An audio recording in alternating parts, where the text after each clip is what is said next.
അടുത്തതായി സർവീസസിനെ എങ്ങനെ ക്ലാസിഫൈ ചെയ്തിരിക്കുന്നു എന്ന് നോക്കാം. സർവീസസിനെ പല ഫാക്ടേഴ്സിന്റെ ബേസിസിൽ ക്ലാസിഫൈ ചെയ്തിട്ടുണ്ട്. First of all, the degree of tangibility of the service. Tangibility എന്താണ് നമ്മൾ ഓൾറെഡി ഡിസ്കസ് ചെയ്ത് കഴിഞ്ഞാണ്. നമുക്കൊരു പ്രോഡക്റ്റിനെ കാണുവാനും ടച്ച് ചെയ്യുവാനും ഒക്കെ കഴിയുമെങ്കിൽ അതിന് ടാഞ്ചിബിലിറ്റി നേച്ചർ ഉണ്ടെന്ന് പറയാം. അതുപോലെ ഫുഡ് പ്രോഡക്റ്റ്സ് ഒക്കെ ആണെങ്കിൽ ടേസ്റ്റ് ചെയ്യാം, സ്മെല്ല് ചെയ്യാം. അതൊക്കെ ടാഞ്ചിബിലിറ്റി നേച്ചറുള്ള പ്രോഡക്റ്റ്സ് ആയിട്ടാണ് നമ്മൾ കരുതപ്പെട്ടിരിക്കുന്നത്. അപ്പോൾ ചില സർവീസസിൻ്റെ കേസിൽ ടാഞ്ചിബിലിറ്റി, ഇതുപോലെ ടാഞ്ചിബിലിറ്റി നേച്ചറുള്ളൊരു പ്രോഡക്റ്റിൻ്റെ പ്രസൻസും കൂടെ ഉണ്ടായിരിക്കണം. അല്ലെങ്കിൽ ഇത്തരത്തിൽ ടാഞ്ചിബിലിറ്റി നേച്ചറുള്ള ഒരു പ്രോഡക്റ്റിലൂടെയാണ് സർവീസ് ലഭിക്കുന്നത്. ഉദാഹരണത്തിന് നമ്മളൊരു റെസ്റ്റോറൻറ്റിൽ പോവുകയാണെങ്കിൽ അവിടുത്തെ ഫുഡിലൂടെയാണ് അവർ നമുക്ക് സർവീസ് തരുന്നത്. നമ്മൾ ഒരു റെസ്റ്റോറൻറ്റിൽ ചെന്നാലും നമ്മളെ ആ റെസ്റ്റോറൻറ്റിൻ്റെ സർവീസിനെ വിലയിരുത്തുന്നതിൽ ഏറ്റവും പ്രധാനപ്പെട്ട ഫാക്ടർ എന്ന് പറയുന്നത് ഫുഡാണ്. മറ്റു ചില ഫാക്ടേഴ്സ് കൂടെ ഉണ്ട്. അവിടുത്തെ ക്ലെൻലിനെസ്, അവിടുത്തെ എംപ്ലോയീസിൻ്റെ ഡ്രസ്സിങ്, ഇതെല്ലാം നമ്മൾ ശ്രദ്ധിക്കും, വൃത്തിയുള്ളതാണോ എന്നൊക്കെ. അപ്പോൾ ഇതൊക്കെ ഒരു ടാഞ്ചിബിലിറ്റി ഉള്ള സർവീസാണ്. ഇനി മറ്റൊരു എക്സാമ്പിളിലേക്ക് പോകാം. അപ്പോൾ നിങ്ങളൊരു ജോബ് കൺസൾട്ടൻറ്റിൻ്റെ അടുത്ത് പോവുകയാണെങ്കിൽ അവിടെ ഇതുപോലെ ടാഞ്ചിബിലിറ്റി നേച്ചറുള്ളൊരു പ്രോഡക്റ്റിൻ്റെ പ്രസൻസ് നമ്മൾ പ്രതീക്ഷിക്കുന്നില്ല. നമ്മൾ ജോബ് കൺസൾട്ടൻറ്റിൻ്റെ അടുത്ത് പോകുന്നത് ജോലിപരമായിട്ടുള്ള എന്തെങ്കിലും കാര്യങ്ങളൊക്കെ അന്വേഷിക്കാൻ വേണ്ടിയിട്ടാണ്. വേക്കൻസിയുടെ കാര്യങ്ങൾ അന്വേഷിക്കാൻ, നമ്മുടെ ക്വാളിഫിക്കേഷൻ അനുസരിച്ചിട്ട് എന്തൊക്കെ ജോലി കിട്ടാൻ സാധ്യതയുണ്ട്. അപ്പോൾ ഇത്തരം കാര്യങ്ങളൊക്കെ അന്വേഷിക്കാൻ വേണ്ടിയിട്ടാണ് നമ്മളൊരു ജോബ് കൺസൾട്ടൻറ്റിൻ്റെ അടുത്ത് പോകുന്നത്. അപ്പോൾ അവിടെ ടാഞ്ചിബിലിറ്റി നേച്ചറുള്ള ഒന്നുമല്ല നമ്മൾ പ്രതീക്ഷിക്കുന്നത്. കുറച്ച് ഇൻഫോർമേഷൻ പ്രതീക്ഷിച്ചിട്ടാണ് നമ്മൾ പോകുന്നത്. ആ രീതിയിലുള്ള സർവീസ് പ്രതീക്ഷിച്ചിട്ടാണ് നമ്മൾ പോകുന്നത്. അത് ഇൻടാഞ്ചിബിലിറ്റി നേച്ചറാണ്. അപ്പോൾ ഇങ്ങനെ ടാഞ്ചിബിലിറ്റിയുടെ പ്രസൻസ് അതനുസരിച്ചിട്ട് സർവീസസ് പലതരത്തിലുണ്ട്. ഇനി അടുത്തതായി, whether the service is directed at the customer or his possessions.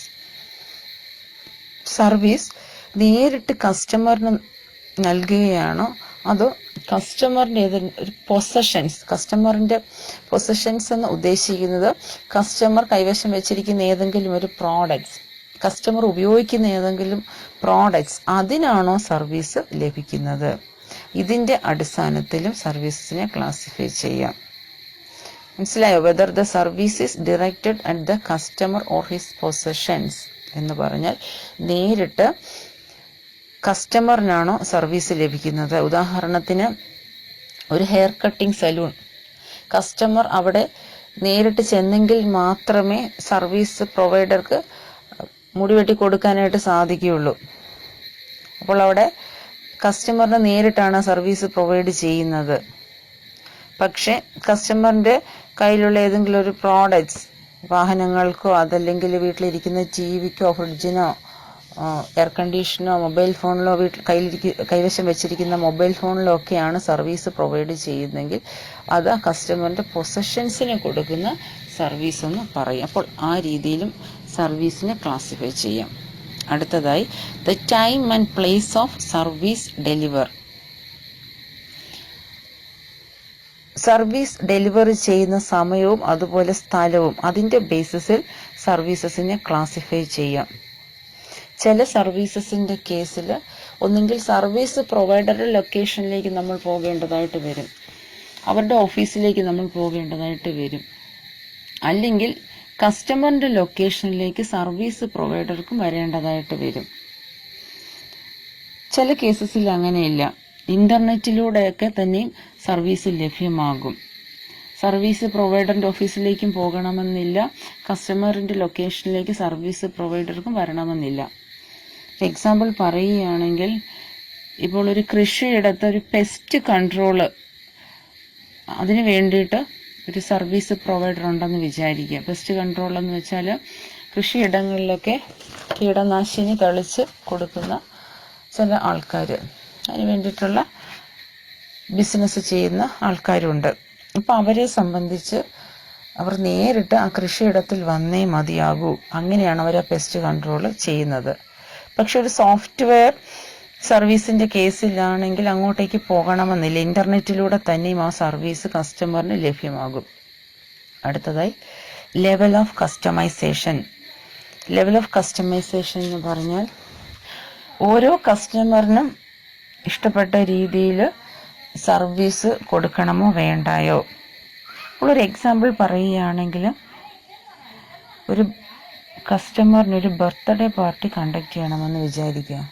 അങ്ങനെ ബർത്ത്ഡേ പാർട്ടി കണ്ടക്ട് ചെയ്യണമെങ്കിൽ ആ ഒരു ഹോട്ടലിലാണ് ബർത്ത്ഡേ പാർട്ടി നടത്തപ്പെടുന്നതെന്ന് വിചാരിക്കുക. അപ്പോൾ കസ്റ്റമറിൻ്റെ ആവശ്യം അനുസരിച്ചിട്ടാണ് അവർ ബർത്ത്ഡേ പാർട്ടി അറേഞ്ച് ചെയ്യുന്നത്, ഫുഡും ഡെക്കറേഷൻസ് എല്ലാം തന്നെ.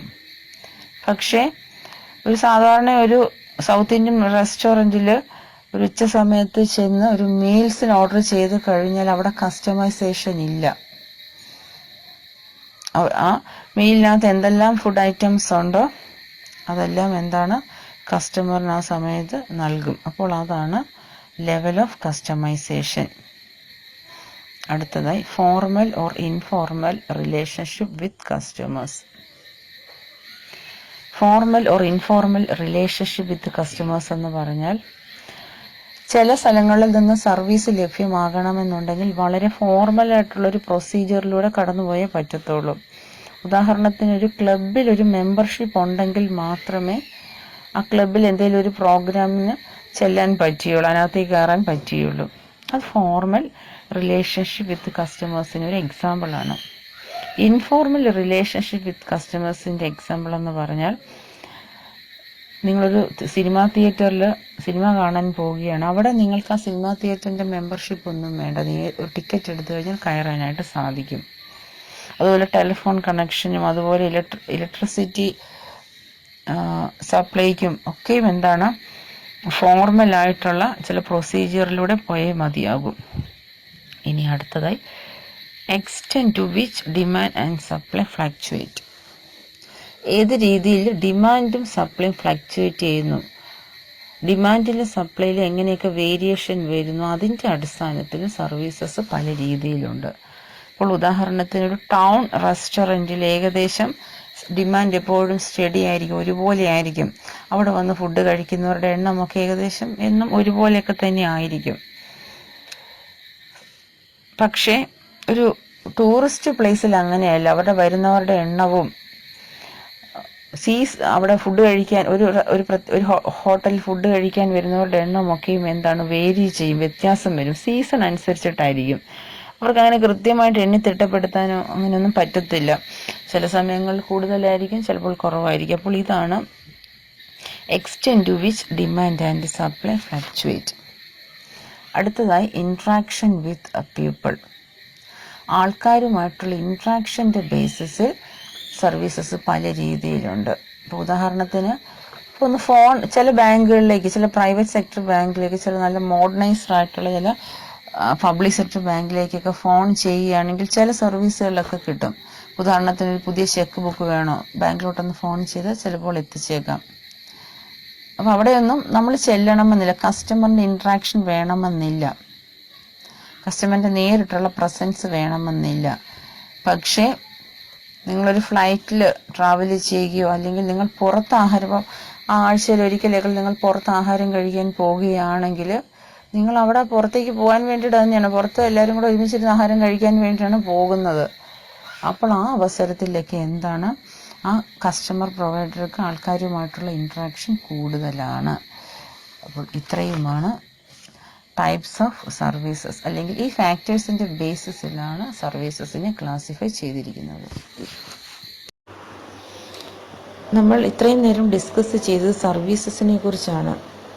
സർവീസസ് എന്ന് പറഞ്ഞാൽ എന്താണ്, സർവീസസിൻ്റെ നേച്ചർ എന്താണ്, സർവീസസിനെ എങ്ങനെയാണ് ക്ലാസിഫൈ ചെയ്തിരിക്കുന്നത്. ഇനി അടുത്തതായി സർവീസസ് മാർക്കറ്റിംഗ് എന്താണെന്ന് നോക്കാം.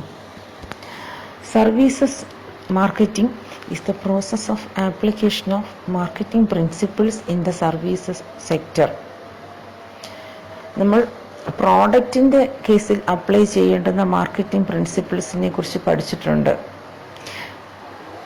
സെഗ്മെൻറ്റേഷൻ, ടാർഗറ്റിംഗ്, പൊസിഷനിങ്, പിന്നീട് ഏറ്റവും പ്രധാനപ്പെട്ട മാർക്കറ്റിംഗ് മിക്സ് എലമെൻറ്റ്സ്, ഇതെല്ലാം തന്നെയും സർവീസസിലും അപ്ലൈ ചെയ്യാനായിട്ട് സാധിക്കും. അങ്ങനെ ഈ മാർക്കറ്റിംഗ് പ്രിൻസിപ്പിൾസിനെ സർവീസസ് സെക്ടറിൽ അപ്ലൈ ചെയ്ത് കഴിഞ്ഞാൽ അതിനെ സർവീസസ് മാർക്കറ്റിംഗ് എന്നാണ് പറയുക. അടുത്തതായി സർവീസസ് മാർക്കറ്റിംഗിൻ്റെ സിഗ്നിഫിക്കൻസ് അല്ലെങ്കിൽ ഇമ്പോർട്ടൻസ് എന്താണെന്ന് നോക്കാം. First of all, new job opportunities. ഇന്ത്യയെ പോലെ അൺഎംപ്ലോയ്മെൻറ്റ് റേറ്റ്, തൊഴിലില്ലായ്മ വളരെ കൂടുതലായ ഒരു രാജ്യത്ത് വലിയ ആശ്വാസമായിട്ടാണ് സർവീസ് സെക്ടർ ഉള്ളത്. സർവീസ് സെക്ടറിൽ ധാരാളം ജോബ് ഓപ്പർച്യൂണിറ്റീസ് ഉണ്ട്. നിരവധി പേർ അവിടെ ജോലി ചെയ്യുന്നുണ്ട്. സർവീസ് സെക്ടറിൻ്റെ കമ്പണൻസായ personal care service, medical service, communication service, education service, tourism service, hospitality service, banking service, insurance service, transportation service, consultancy service എന്നിവിടെ എല്ലാം തന്നെയും ധാരാളം ജോബ് ഓപ്പർച്യൂണിറ്റീസ് ഉണ്ട്. അപ്പോൾ ഇങ്ങനെ നിരവധി സർവീസ് മേഖലയിലുള്ള ജോലി അവസരങ്ങൾ രാജ്യത്തിൻ്റെ ഇക്കണോമിയുടെ ഡെവലപ്മെൻറ്റിന് തന്നെ കാരണമാകുകയാണ്. അടുത്തതായി, അൻ ഒപ്റ്റിമൽ യൂട്ടിലൈസേഷൻ ഓഫ് റിസോഴ്സസ്. ഒരു രാജ്യത്തിൻ്റെ ഡെവലപ്മെൻറ്റിൽ ഏറ്റവും പ്രധാനപ്പെട്ട കാര്യം ആ രാജ്യത്തിന് അവൈലബിൾ ആയിട്ടുള്ള റിസോഴ്സസിനെ മാക്സിമം ഉപയോഗിക്കുക എന്നുള്ളതാണ്, ശരിയായിട്ടുള്ള രീതിയിൽ പ്രയോജനപ്പെടുത്തുക എന്നുള്ളതാണ്. നമ്മുടെ കേരളത്തിൻ്റെ എക്സാമ്പിൾ എടുക്കുകയാണെങ്കിൽ ടൂറിസത്തിനെ നമ്മൾ മാക്സിമം പ്രയോജനപ്പെടുത്തുകയാണ്. അതിലൂടെ ധാരാളം വരുമാനം കേരളത്തിന് ലഭ്യമാകുന്നുണ്ട്. അങ്ങനെ ഓരോ രാജ്യവും അവിടെ അവൈലബിൾ ആയിട്ടുള്ള റിസോഴ്സസിനെ മാക്സിമം പ്രയോജനപ്പെടുത്തുകയാണെങ്കിൽ ആ രാജ്യത്തിൻ്റെ ഡെവലപ്മെൻറ്റിന് കാരണമാകും. അപ്പോൾ നമ്മുടെ രാജ്യത്ത് പേഴ്സണൽ കെയർ സർവീസസും എൻ്റർടൈൻമെൻറ്റ് സർവീസിലും ടൂറിസത്തിലും ഹോട്ടൽ സർവീസിലും ഹെൽത്ത് ഇവയിലെല്ലാം തന്നെയും ഒരു യൂട്ടിലൈസേഷൻ ഓഫ് റിസോഴ്സസ് പോസിബിളാണ്. ഇവയെല്ലാം തന്നെയും മാക്സിമം പ്രയോജനപ്പെടുത്തിയാൽ നമ്മുടെ രാജ്യത്തിൻ്റെ ഇക്കണോമിയുടെ ഡെവലപ്മെൻറ്റിന് കാരണമാകും. അടുത്തതായി, accelerating the root of capital formation. Accelerating the root of capital formation എന്ന് പറഞ്ഞാൽ അതും നമ്മുടെ രാജ്യത്തിൻ്റെ ഡെവലപ്മെൻറ്റുമായിട്ട്, നമ്മുടെ രാജ്യത്തിൻ്റെ ഇക്കണോമിയുമായിട്ട് റിലേറ്റ് ചെയ്തു വരുന്നൊരു കാര്യമാണ്. രാജ്യത്തിൻ്റെ വളർച്ചയ്ക്ക് ക്യാപിറ്റൽ, മൂലധനം ആവശ്യമാണ്. അപ്പോൾ ഓരോ രാജ്യത്തിനും അവൈലബിൾ ആയിട്ടുള്ള ഓപ്പർച്യൂണിറ്റീസ് അത് ഐഡൻറ്റിഫൈ ചെയ്ത് അതിനെ ലാഭകരമായിട്ട് മാറ്റിയെടുത്തെങ്കിൽ മാത്രമേ ക്യാപിറ്റൽ ഫോർമേഷൻ ഒരു രാജ്യത്ത് നടക്കുകയുള്ളൂ. അപ്പോൾ നമ്മുടെ കേരളത്തിലേക്ക് നിരവധി ഫോറിനേഴ്സ് വന്നു കഴിയുമ്പോൾ അവരുടെ കയ്യിൽ പണമെല്ലാം ഇവിടെ ചെലവാക്കപ്പെടുകയാണ്. അപ്പോൾ അതെല്ലാം എന്താണ്, ഇവിടെ ഒരു ക്യാപിറ്റലായിട്ടത് മാറുകയാണ്. അപ്പോൾ ഒരു രാജ്യത്തിൻ്റെ വളർച്ചയ്ക്ക് ആവശ്യമായിട്ടുള്ള ക്യാപിറ്റൽ ഫോർമേഷനും ഈ സർവീസസ് മാർക്കറ്റിംഗ് യഥാർത്ഥത്തിൽ കാരണമാകുകയാണ്. ഇനി അടുത്തതായി, increasing the standard of living. Standard of living എന്നുദ്ദേശിക്കുന്നത് നമ്മുടെ ജീവിത നിലവാരം ഉയർത്തുക എന്നുള്ളത് എല്ലാ മനുഷ്യരുടെയും ഒരു ആവശ്യം തന്നെയാണ്. അപ്പോൾ ജീവിത നിലവാരം എന്നുദ്ദേശിക്കുന്നത് നമ്മൾ എങ്ങനെയാണ് സ്പെൻഡ് ചെയ്യുന്നത്, നമ്മൾ എവിടെയാണ് സ്പെൻഡ് ചെയ്യുന്നത്, നമ്മൾ എന്ത് ആഹാരമാണ് കഴിക്കുന്നത്, നമ്മൾ ഏത് തരത്തിലുള്ള പ്രോഡക്റ്റ്സ് ആണ് ഉപയോഗിക്കുന്നത്, നമ്മൾ ഏത് തരത്തിലുള്ള ജീവിതശൈലിയാണ് ഫോളോ ചെയ്യുന്നത്, പിന്നെ നമുക്ക് എത്തരത്തിലുള്ളൊരു വ്യക്തിത്വമാണുള്ളത്, നമ്മൾ എങ്ങനെയാണ് അതിനെ ഡെവലപ്പ് ചെയ്തെടുക്കേണ്ടുന്നത്, ഇനി നമ്മളുടെ ആരോഗ്യത്തിനെ നമ്മൾ എപ്പോഴും സംരക്ഷിച്ച് നിർത്തുന്നത് എങ്ങനെയാണ്, ഇതിൻ്റെ എല്ലാം അടിസ്ഥാനത്തിലാണ് സ്റ്റാൻഡേർഡ് ഓഫ് ലിവിങ് അല്ലെങ്കിൽ ജീവിത നിലവാരം വിലയിരുത്തപ്പെടുന്നത്. അപ്പോൾ ഈ സ്റ്റാൻഡേർഡ് ഓഫ് ലിവിങ് അല്ലെങ്കിൽ ജീവിത നിലവാരം ഉയർത്തുവാൻ വേണ്ടിയിട്ടുള്ള ഒത്തിരി നിർദ്ദേശങ്ങൾ തരിക മാത്രമല്ല, അതിനാവശ്യമായിട്ടുള്ള മെഷേഴ്സൊക്കെ എടുക്കുന്നത് സർവീസ് സെക്ടറിൻ്റെ ചില കമ്പോണൻസ് ആണ്.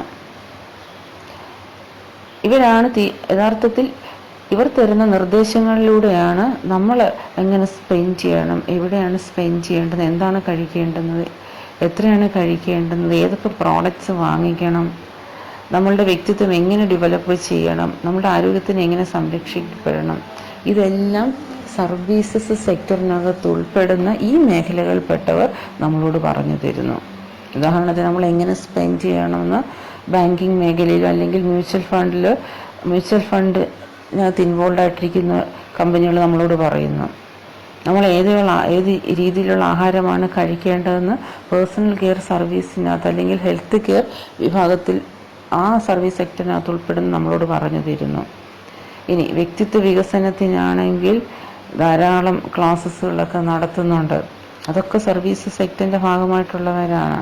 അപ്പോൾ ഇങ്ങനെ നമ്മുടെ ജീവിത നിലവാരം ഉയരുവാൻ തന്നെയും ഒരു കാരണം സർവീസസ് മാർക്കറ്റിങ്ങിൻ്റെ വളർച്ചയാണ്.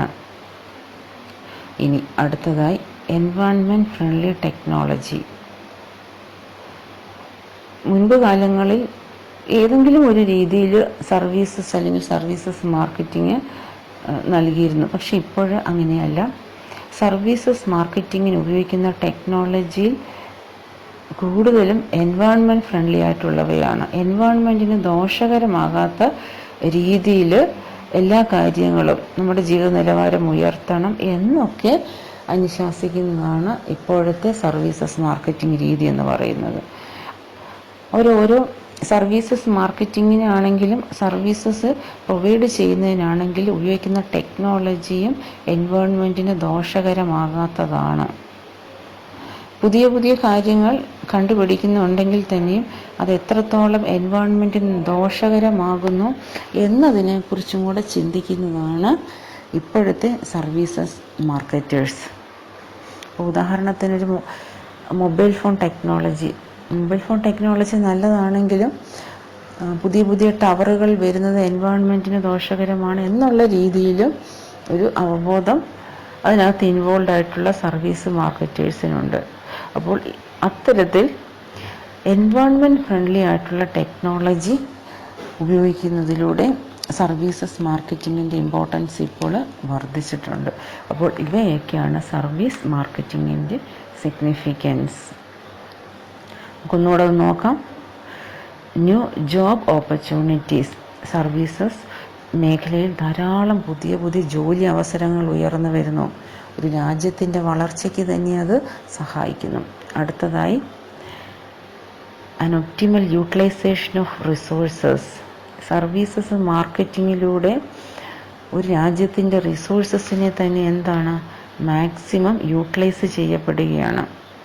സർവീസസ് മാർക്കറ്റേഴ്സ് അത് ഐഡൻറ്റിഫൈ ചെയ്യും എവിടെയൊക്കെയാണ് ഉപയോഗിക്കപ്പെടാത്ത റിസോഴ്സസ് ഉള്ളത്. അതൊക്കെ മാക്സിമം യൂട്ടിലൈസ് ചെയ്യുവാൻ സർവീസ് മാർക്കറ്റിംഗ് ഇമ്പോർട്ടൻസ് കൊടുക്കുന്നു. അടുത്തത് ഫോർമേഷൻ ഓഫ് ക്യാപിറ്റൽ എന്ന് പറഞ്ഞാൽ accelerating the root of capital formation. Capital അതായത് രാജ്യത്തിൻ്റെ വളർച്ചയ്ക്ക് ആവശ്യമായിട്ടുള്ള മൂലധനത്തിൻ്റെ വളർച്ച അതിന് സഹായിക്കുന്നതും സർവീസ് മാർക്കറ്റിംഗ് ആണ്. സർവീസ് മാർക്കറ്റേഴ്സ് പുതിയ അവസരങ്ങൾ കണ്ടെത്തുകയും ഇനി ഈ കണ്ടെത്തിയ അവസരങ്ങളെല്ലാം പ്രോഫിറ്റബിൾ ആയിട്ടുള്ള സർവീസാക്കി മാറ്റുവാനും അവർ ശ്രമിക്കുന്നു. അതിലൂടെ ധാരാളം സമ്പത്താണ് രാജ്യത്തിൽ ക്യാപിറ്റലിൻ്റെ ഫോമിൽ മാറ്റപ്പെടുന്നത്. അടുത്തതായി increasing the standard of living. ഓരോരുത്തരുടെയും ജീവിത നിലവാരം ഉയർത്തുവാനും സർവീസസ് മാർക്കറ്റിങ്ങിലൂടെ കഴിയുന്നു. ഇനി അടുത്തതായി എൻവയോൺമെൻറ്റ് ഫ്രണ്ട്ലി ടെക്നോളജി. നിലവിൽ സർവീസസ് മാർക്കറ്റേഴ്സ് എൻവയോൺമെൻറ്റ് ഫ്രണ്ട്ലി ആയിട്ടുള്ള ടെക്നോളജി ഉപയോഗിക്കുന്നതിലൂടെ എൻവയോൺമെൻറ്റിനെ പ്രൊട്ടക്റ്റ് ചെയ്യപ്പെടുകയാണ്. അതും സർവീസസ് മാർക്കറ്റിങ്ങിൻ്റെ ഇമ്പോർട്ടൻസ് വലുതാക്കിയാണ് ഉണ്ടായിരിക്കുന്നത്.